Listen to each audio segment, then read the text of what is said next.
जय गुरुदेव। जय गुरुदेव। जय गुरुदेव नाम किसका?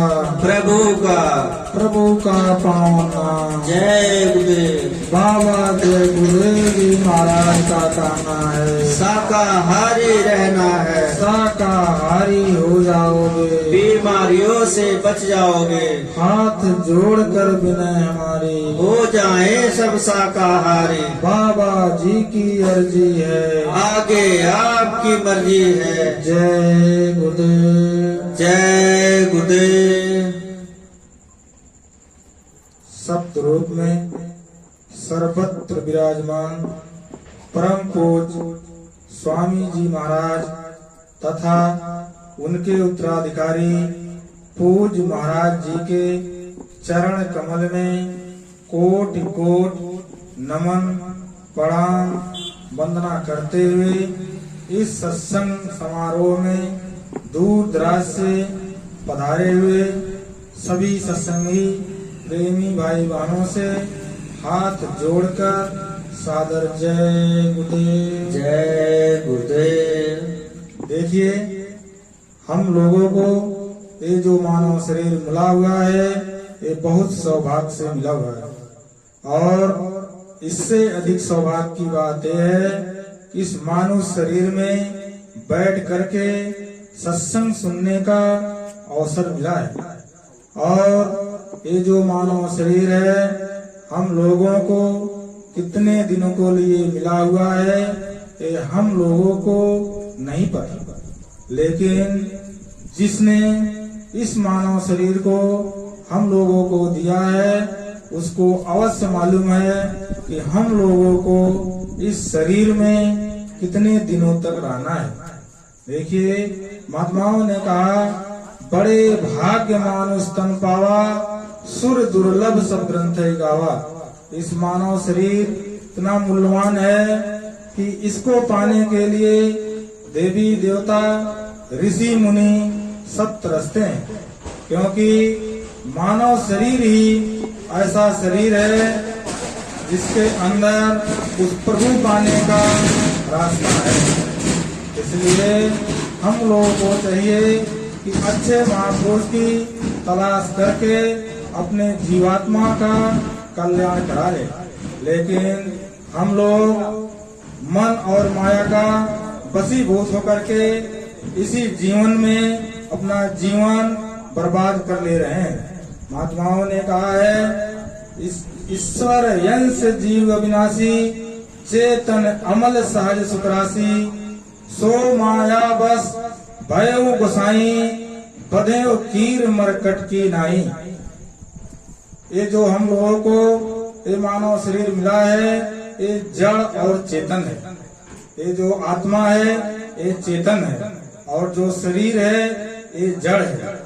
इस संसार में जितने भी जीव हैं, जितने भी आत्मा हैं, सब में परमात्मा का अंश है। इसलिए इस शरीर को पाने के लिए देवी देवता सब तरसते हैं। हम लोग मन माया के वशीभूत होकर के इसी 4 खान और 84 लाख जोनियों में जन्म जन्म से इसी में भटक रहे हैं।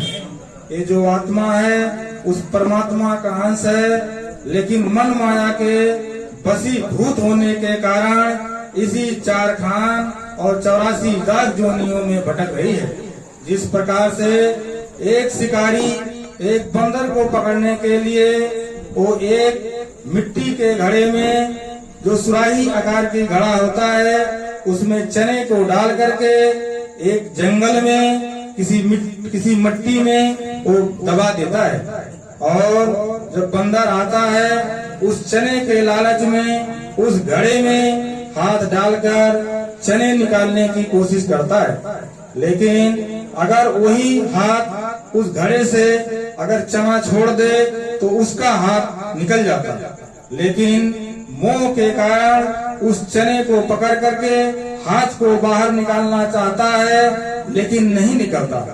इसी प्रकार से वो मोह के कारण उस चने को नहीं छोड़ता और टी पी का आवाज वहां से लगाता है, और उतने में शिकारी आता है और उसको पकड़ करके अनेक प्रकार का नाच नचवाता है।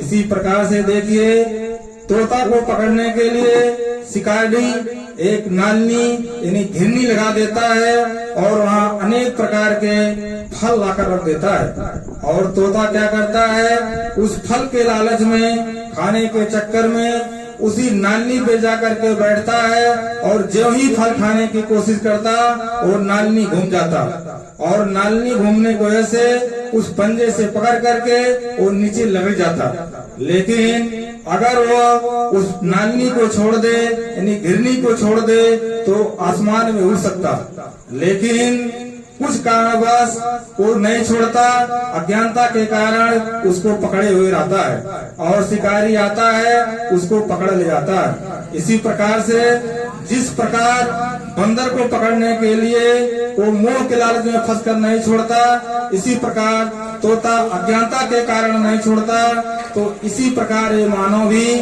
मन माया के चक्कर में फंसा हुआ है और अपना जीवन बर्बाद कर रहा है। तो हम लोगों को ये चाहिए, इस मन माया के वशीभूत ना होकर के उस प्रभु की प्राप्ति कर करके, प्रभु की खोज करके अपने जीवात्मा का कल्याण करा लें। देखिए, समय अधिक है, इसीलिए मैं अपना वाणी को विराम देना चाहता हूँ। अगर मेरे कहने में किसी को ठेस लगा होगा तो एक छोटा बच्चा समझ करके माफ कर देंगे, और प्रेम से मालिक का नाम लीजिए। जय गुरुदेव।